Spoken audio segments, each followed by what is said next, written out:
Wonderful. Yeah, it is.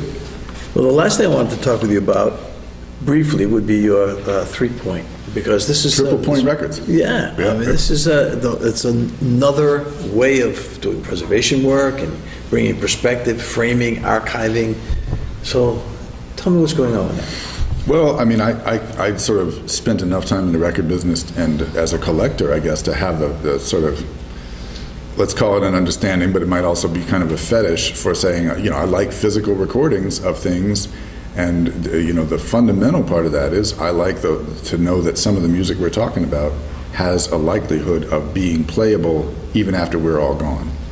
And no offense to digital media, but we know for a fact that you can still drop the needle on a record from 1917 and play it not only as good as, but better than you could in 1917 right now. So I'm ready to put my colleagues and I who started the label, we said, let's put our chips on this one. If we carve this into a record of 500 copies or something like that, then at least there's going to be 500 ways that this important music can be heard after we've all, passed on, irrespective of what, cataclysms overtake the earth. And that's true. It's a big proposition. I mean, a lot of people, you guys probably yourselves have turntables now. A lot more people now are getting into playing records, and this is the main mission of that company: is putting out vinyl releases in highest fidelity of important records that either were destined for release at the time and never came out for some reason, or in some cases, like with the New York Art Quartet, with that band that Roswell was in, reaching back into now 50 years, or more than 50 years ago, to find some things that were some of the few further documents that can tell us what was this band up to, and then trying to reason it out. I mean, I honestly, Rich, I think it's exactly the same. It's organic with every other principle we've been talking about. How do you put the sounds in people's ears right next to the explanation about what went down? Yeah. And this is a way of, the book says what happened, it shows you the pictures, and the record plays the music for you. Yeah, and you've got nice graphics and a booklet with each of these recordings.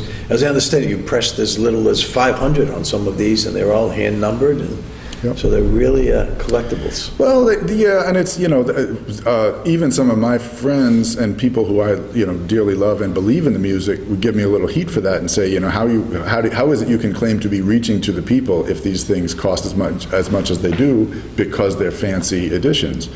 And I hear that, but the way we started was to say, well, listen, I'm looking at Cecil Taylor records from 1957 that are trading hands for $90, and Cecil gets none of that. Yeah. So let's put out a Cecil Taylor record that starts at $90 so we can pay the money to him while he's alive and able to enjoy it, and made the very first payment to him to say, okay, now that's taken care of, and now these can be collector's items, and we'll all, pay accordingly, but he's going to benefit in a way that's commensurate to that. Yeah, good for you. So that's the principle behind it.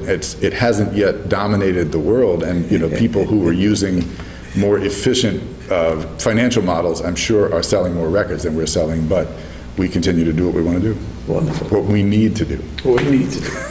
Congratulations, Ben. It's been a pleasure having you. Thank you. It's a pleasure being with you guys.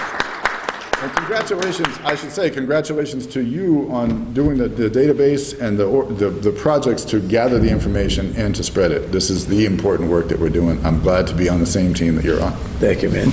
Pleasure.